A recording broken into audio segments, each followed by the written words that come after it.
El telegrama llegó al Ministerio de Asuntos Exteriores japonés en Tokio la mañana del 3 de febrero de 1943. El embajador Oshima Hiroshi, estacionado en Berlín, había presenciado algo que el régimen nazi desesperadamente quería ocultar. El sexto ejército alemán, más de 290.000 hombres, había dejado de existir en Stalingrado. 91.000 sobrevivientes, esqueléticos y con congelación, se habían rendido a las fuerzas soviéticas el día anterior. Era la primera derrota importante de Alemania en la guerra, y el despacho de Oshima dejaba claro lo que la propaganda de Berlín no podía oscurecer. La Wehrmacht ya no era invencible. El ministro de Asuntos Exteriores, Togo Shigenori, leyó el telegrama 3 veces antes de llevarlo personalmente a la oficina del primer ministro Toho Hideki. Ninguno de los dos hombres habló durante varios minutos. Toda la posición estratégica de Japón descansaba sobre una fundación que acababa de agrietarse. El pacto tripartito firmado en septiembre de 1940 había unido a Japón, Alemania e Italia en una alianza basada en el dominio del eje. Alemania aplastaría a la Unión Soviética y Gran Bretaña. Japón aseguraría Asia y el Pacífico. Juntos, forzarían a Estados Unidos a aceptar un nuevo orden mundial. Pero si Alemania no podía derrotar a los soviéticos, si la Wehrmacht podía ser rodeada y aniquilada, entonces, ¿qué significaba eso para la guerra de Japón? La respuesta de Toho fue inmediata y pública. En una conferencia de prensa 2 días después, expresó la profunda simpatía de Japón por el revés de Alemania, pero insistió en que la pérdida no cambiaba nada. Los periódicos imprimieron obedientemente sus palabras. La radio las transmitió por todo el imperio. Pero en las reuniones privadas del Consejo Supremo de Guerra, una conversación diferente estaba comenzando. El almirante Yamamoto Isoroku, comandante de la flota combinada, nunca había creído que Alemania ganaría rápidamente. Había estudiado en Harvard, servido como agregado naval en Washington, y entendía la capacidad industrial estadounidense de maneras que la mayoría de los líderes japoneses no comprendían. Cuando llegaron las noticias de Stalingrado, estaba planeando operaciones en las Islas Salomón, tratando de mantener un perímetro defensivo que ya se estaba desmoronando. Dijo a su Estado Mayor que la derrota de Alemania significaba que los soviéticos eventualmente volverían toda su fuerza hacia el este. Ahora estamos en una carrera, dijo. Podemos asegurar nuestra posición antes de que los estadounidenses nos abrumen y antes de que los soviéticos estén libres para actuar en Asia. Le dio 2 años como máximo. En 4 meses estaría muerto. Su avión derribado sobre Bougainville por cazas estadounidenses que descifraron su itinerario de viaje. El liderazgo del ejército vio Stalingrado de manera diferente. El general Sugiyama Hajime, jefe del Estado Mayor General del Sinemons Ejército, argumentó que el revés de Alemania era táctico, no estratégico. La Wehrmacht todavía tenía vastos territorios en la Unión Soviética. La posición del ejército era simple. Japón se había comprometido a la guerra contra Estados Unidos, Gran Bretaña y los Países Bajos. La retirada era imposible. El honor exigía que lucharan hasta la victoria o la aniquilación. Pero en el Ministerio de la Marina, las dudas estaban creciendo. El almirante Yonai Mitsumasa comenzó a mantener un diario privado en la primavera de 1943. Sus entradas, descubiertas después de la guerra, revelan a un hombre viendo a su nación marchar hacia la catástrofe. El revés alemán me preocupa enormemente, escribió en marzo. Si ellos no pueden derrotar a Rusia después de 2 años de intentarlo con su equipo y entrenamiento superiores, ¿qué esperanza tenemos contra los recursos infinitos de Estados Unidos? Sin embargo, no puedo hablar estos pensamientos en voz alta. Cuestionar la victoria es invitar acusaciones de derrotismo, o peor. Los informes de inteligencia seguían llegando de Berlín. El embajador Oshima, un ferviente creyente en la victoria alemana, intentaba presentar cada nuevo desarrollo bajo la mejor luz posible. Pero la tendencia subyacente era innegable. Alemania estaba perdiendo terreno, perdiendo hombres, perdiendo la iniciativa. El colapso de Italia en septiembre de 1943 forzó un ajuste de cuentas. Mussolini, arrestado por su propio gobierno, fue rescatado por comandos alemanes e instalado como títere en el norte de Italia. Pero el ejército italiano había salido efectivamente de la guerra.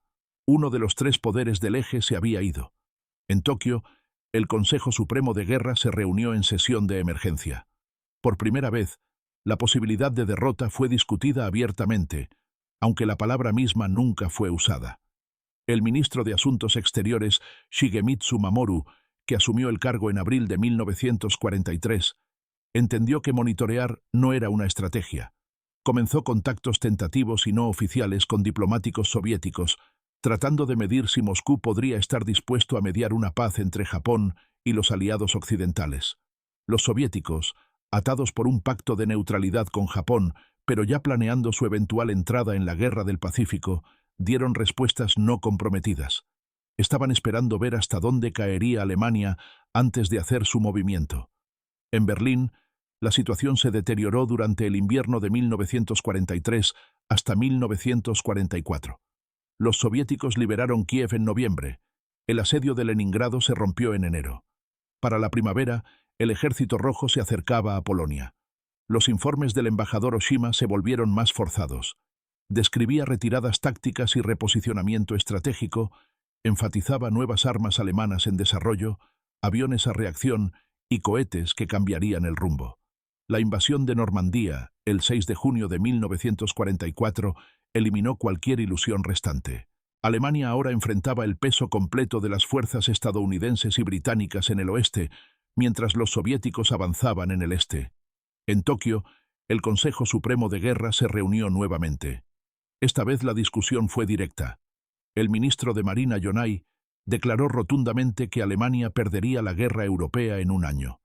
El primer ministro Tojo, cuya posición política se había estado erosionando durante meses debido a los reveses militares en el Pacífico, intentó mantener la línea dura. La situación de Alemania es difícil, concedió, pero no desesperada. Conservan capacidad industrial significativa y millones de hombres bajo armas. Más importante aún, nuestro destino no está ligado al de Alemania. Luchamos por nuestra propia supervivencia y la liberación de Asia del colonialismo occidental. Pero el apoyo de Tojo se estaba desmoronando. La caída de Saipán en julio, trayendo bombarderos estadounidenses al alcance de las islas principales japonesas, fue el golpe final. Renunció el 18 de julio. La evaluación del nuevo gobierno fue devastadora. La flota mercante de Japón, que había contado más de 6 millones de toneladas al inicio de la guerra, se había reducido a menos de 2 millones de toneladas y se hundía rápidamente. Los submarinos estadounidenses estrangulaban las líneas de suministro a los territorios del sur. Las importaciones de petróleo de las Indias Orientales holandesas, la razón por la que Japón había entrado en guerra en primer lugar, habían caído a un goteo, y ahora Alemania, el poderoso aliado que se suponía ataría los recursos estadounidenses y británicos en Europa, claramente estaba perdiendo. La pregunta de qué hacer sobre el colapso de Alemania dividió al liderazgo japonés en tres facciones. La facción de paz argumentaba que la derrota de Alemania hacía la posición de Japón desesperada. Los moderados creían que Japón debería continuar luchando, pero explorar canales diplomáticos, posiblemente a través de la mediación soviética. Los intransigentes, concentrados en el ejército, insistían en que la rendición era impensable. A través del otoño e invierno de 1944, estas facciones maniobraron mientras la situación militar empeoraba. En Europa, los soviéticos barrieron Polonia y entraron en los Balcanes. Los aliados occidentales liberaron Francia y empujaron hacia las fronteras de Alemania. Los despachos del embajador Oshima desde Berlín adquirieron una cualidad desesperada. La caída de Manila en febrero de 1945 trajo la guerra al umbral de Japón. El 12 de abril murió el presidente Franklin Roosevelt. Algunos en Tokio esperaban que esto pudiera cambiar los objetivos de guerra estadounidenses, pero el presidente Truman dejó claro rápidamente que continuaría la política de Roosevelt de rendición incondicional. El 30 de abril, Hitler se suicidó en su búnker. El 7 de mayo, Alemania se rindió incondicionalmente a los aliados. El gobierno japonés recibió confirmación de la rendición de Alemania el 8 de mayo. Durante 3 horas, los ministros debatieron qué significaba la derrota de Alemania para Japón. La facción de paz argumentó que continuar la guerra ahora era inútil. Los representantes del ejército rechazaron este argumento completamente. El bombardeo de Hiroshima el 6 de agosto con una sola bomba atómica que destruyó la ciudad entera forzó el asunto a la luz pública.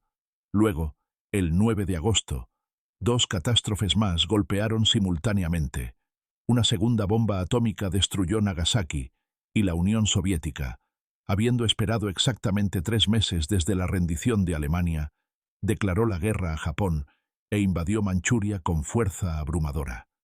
El Consejo Supremo de Guerra se reunió nuevamente la noche del 9 de agosto hasta la madrugada del 10. Incluso ahora, la facción del ejército argumentó por continuar la lucha. A las 2 de la mañana, con el Consejo empatado 3-3, el primer ministro Suzuki tomó un paso sin precedentes.